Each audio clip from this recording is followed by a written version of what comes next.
Hari ini ChatGPT bisa membuat puisi sebagaimana Zabur, nasihat sebagaimana Injil, bahkan surat sebagaimana Al-Quran. Apakah mukjizat Al-Quran telah tertandingi?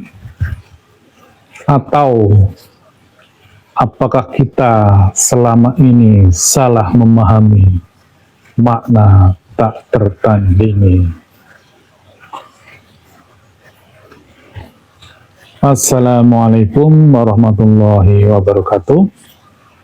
Jumpa lagi dengan Mbah Mun, sebuah channel dalam perspektif tasawuf ilmiah eksakta, sebuah ruang pertemuan antara sains, ruhaniyah, dan wahyu qadim.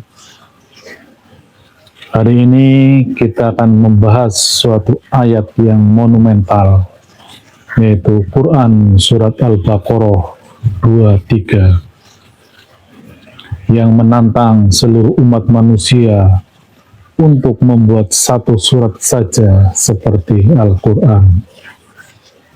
Namun tantangan itu kini diuji oleh mesin. Lalu di manakah letak keagungan Al-Quran? Apakah artificial intelligence sudah mampu menandingi mukjizat? Dan jika kamu meragukan dalam kurung Al-Quran yang kami turunkan kepada hamba kami dalam kurung Muhammad, maka buatlah satu surat yang semisal dengannya. Quran Surat Al-Baqarah 23.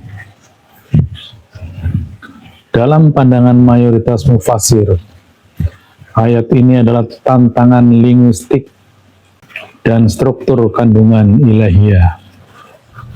Namun dalam era teknologi artificial intelligence, teks seperti Al-Quran secara struktur bisa diimitasi. Artinya, tantangan ini bukan lagi berada di ranah bahasa, tapi justru membuka tabir makna yang lebih dalam, dimensi qadim dari Al-Quran. Pemirsa dimanapun berada, kami adalah pelaku Torekot Arwahi dari Majelis Zikir Torekot Naksabandiyah Kholidiyah Nusantara. Tentunya kami banyak mengeksplorasi sisi-sisi ruang ruhania. Memahami ayat tersebut dalam perspektif ruhani, makna yang tak tertandingi dari Al-Quran bukan hanya sebatas teks Arabnya, melainkan realitas qadimnya. Apa itu realitas qadim? Ia bukan huruf, ia bukan tinta, tapi frekuensi cahaya, getaran ruhani, dan struktur metafisik dari Lauh Mahfuz. Sebagaimana firman Allah,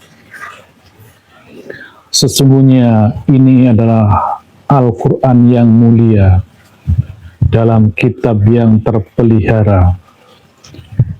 Tidak dapat menyentuhnya kecuali hamba-hamba yang disucikan. Quran Surat Al-Waqiah 77 sampai 79. Lauh Mahfuz adalah semacam arsip ilahi, pusat data ruhani semesta. Semua hukum qadim tertulis di sana. Al-Quran yang kita baca adalah manifestasi dari kitab qadim itu, diturunkan ke dalam bahasa manusia sesuai dengan ruang dan waktunya. Artificial intelligence mungkin bisa meniru bahasa, tapi tidak bisa meniru cahaya qadimnya, tidak bisa menduplikasi ruhaniyahnya, karena tidak memiliki ruh wasilah, dan penyucian diri. Hari ini manusia bisa membuat simulasi spiritual, tapi antara simulasi dan hakikat terdapat jarak yang tidak bisa dilintasi oleh mesin. Sebagaimana Quran surat Asy-Syura 192 sampai 194 yang artinya, sesungguhnya Al-Quran diturunkan oleh Tuhan semesta alam, dibawa oleh Ruhul Amin ke dalam hati, bukan sekedar telinga atau teks. Inilah kedalaman ruhani yang tidak bisa disentuh oleh teknologi. Allah berfirman, tidak menyentuhnya kecuali hamba-hamba yang disucikan. Tentu dalam perspektif tasawuf adalah hamba yang telah tersucikan ruhaniyahnya dan sekaligus bisa bersambung dengan tali wasilah. Artinya, ia yang mampu menyentuh makna qadim dari Al-Quran ialah orang-orang yang ruhnya tersucikan, bukan hanya dengan ilmu, tapi dengan melalui serangkaian riyadhah, mulai dari aktivasi ruhani, zikir, tawajuh, suluk, dan ubudiyah. Pemirsa dimanapun berada, sedikit merefresh bahasan pada kali ini, yakni yang melatar belakangnya adalah sebuah tanda tanya besar dalam diri saya. Apakah mungkin Al-Quran tidak bisa ditiru oleh manusia? Karena kalau hanya sebatas teks, sepertinya kok tidaklah terlalu sulit. Bahkan sejak dari dulu saya mempersoalkan hal itu, namun saat itu saya tidak berani mengungkapnya. Yang pertama, saya belum punya pemahaman itu, dan yang kedua, orang beragama sangat kental dengan dogma, dan itu amat berbahaya ketika dogma menyelimuti seluruh dirinya, maka rasionalitas menjadi tertutup.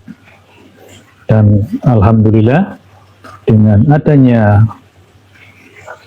artificial intelligence, saya memberanikan diri bertanya kepadanya.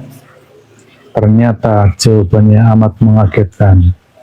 Jangankan satu surat, bahkan satu kitab pun ChatGPT mampu membuatnya. Dan syukur alhamdulillah saya dipertemukan dengan ilmu ini, sebuah lakut torekot arwahi. Akhirnya jawaban dari ChatGPT dan pengalaman yang saya alami, maka jelaslah sangat gamblang adanya bahwa secara tekstual, secara bahasa, amatlah mudah kita membuat sebuah kitab suci. Jangankan sebuah kitab suci, mendesain agama pun kita bisa. Apa sulitnya? Yang menjadi tidak bisa ditiru adalah sesuatu yang qadim, yang berulang kali selalu saya sampaikan. Dalam diri manusia ada entitas yang qadim, itulah ruh yang tidak bisa diduplikasi, yang tidak bisa diimitasi. Dia entitas yang genuine, entitas yang autentik. Demikian juga dengan Al-Quran, dengan kalamullah. Ketika kalamullah berada di lauh mahfuz, dia berupa nur, dia berupa cahaya.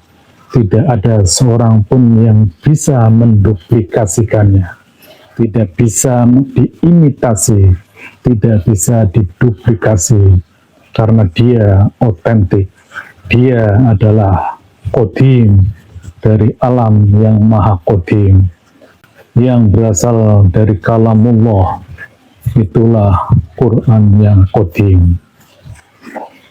Jadi sudah sangat jelas bahwa yang dimaksud dengan Al-Baqarah 23, tantangan Tuhan kepada seluruh umat manusia, bahkan jin sekalipun, dipersilakan untuk membuat hal yang serupa dengan Al-Quran. Tentu bukan hanya sekedar tekstualnya saja. Karena sekali lagi, kalau hanya tekstual, ChatGPT mampu menyusun sebuah kitab. Namun, Quran yang qadim, kalamullah yang qadim, satu ayat pun tidak ada makhluk yang bisa menciptakannya. Demikian, semoga ini menambah wawasan kita, menambah pemahaman kita. Dan yang selalu kami sampaikan, kami hadir untuk melengkapi pemahaman-pemahaman yang telah ada. Dan niatan kami dalam rangka udkhulu fisilmi kafah, berislam, beragama haruslah kafah, tidak hanya sebatas lahiriah, namun juga ruhaniah kita, karena kita hidup dalam dua dimensi itu.